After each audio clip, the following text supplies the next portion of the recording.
Ito po ang tinapakaganda, brand new condition, Stoke Yoyo 3 by Babysen. So, kumpleto po ito with bag, with box at manual. Okay? So, ito po yung details po niya one by one. Ensemble na po namin siya. Okay? So, para makita po ninyo yung kanyang itsura, okay? At yung kanyang details. So, ito po yung kanyang canopy.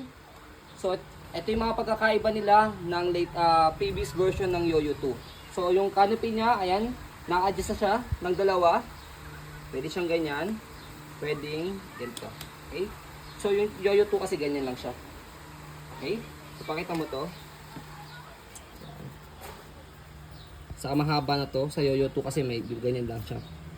Okay? And then, meron na siyang newborn pad sa head kay baby. Ayan. And then, yung kanyang belt lock. Wala po yung putol. Ayan. Ganyan yung design niya. Okay? So, combination ng Yoyo 1 ganito. Tapos Yoyo 2 ganito siya. Okay? And then, iba na yung stitches ng kanyang sitting pad. Collar pack na tinatawag. Iba na yung stitches niya. Mas makapal na rin siya. Okay? And then, next natin, ito yung kanyang footrest. Tapos yung basket niya. Halos wala namang pinagkaiba dyan. Tapos sa wheels niya, ayan.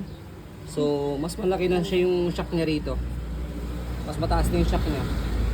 Oo nga. Okay? Tapos body frame niya, combination ng black saka white. Ayan. Brand new. Ayan. Tapos sa pagkakaiba nila, ito yung logo pa rito. Ayan, iba na yan. Tapos yung kanyang likod, gulong, stopper, ayan. And then yung kanyang shoulder carry yan. Iba na rin siya, mesh type na siya. Okay, sa likod, ayan. Aircool na siya rito. So, sa pag-adjust sa kanya, for semi-reclined, ayan. So, by the way, this is good for 6 months old, up to 22 kg. Proven and tested na po namin yan, yung gitong weight, sa Yoyo by Babysen. And then, sa pag-upo sa kanya, hatakin nyo lang siya, papunta sa kanan. Okay, papunta naman sa kaliwa kapag si semi-recline nyo po siya. Ganun lang. And then, meron siyang pocket dito. Ayan. And then, meron siyang airways dito. Okay? So, next natin, ayan, yung kanyang handle. So, sa handle niya yan, na ano lang siya rito, tawag, nadaganan lang siya. Wala siyang tear, ha? Hindi yan, sir. Wala siyang tear. Okay? Matibay ito. So, ayan siya. Tapos, next natin kapag pinold siya, ayan, fold lang natin yung canopy. Tapos, meron siyang button dito. Ayan, may indication ng kulay na bilog. Press nyo lang po yung dalawang side. Tapos, press nyo po dito, meron kayo mapipindot ditong color white. Press, tapos itong kulay pula, atakin nyo po siya. And then, yun, lagay nyo yung tab nyo rito. So, yan lang siya. Pwede siyang hand carry, pwedeng shoulder carry. Ayan. Okay? Magang lang po ito, around 6 kg lang po ito.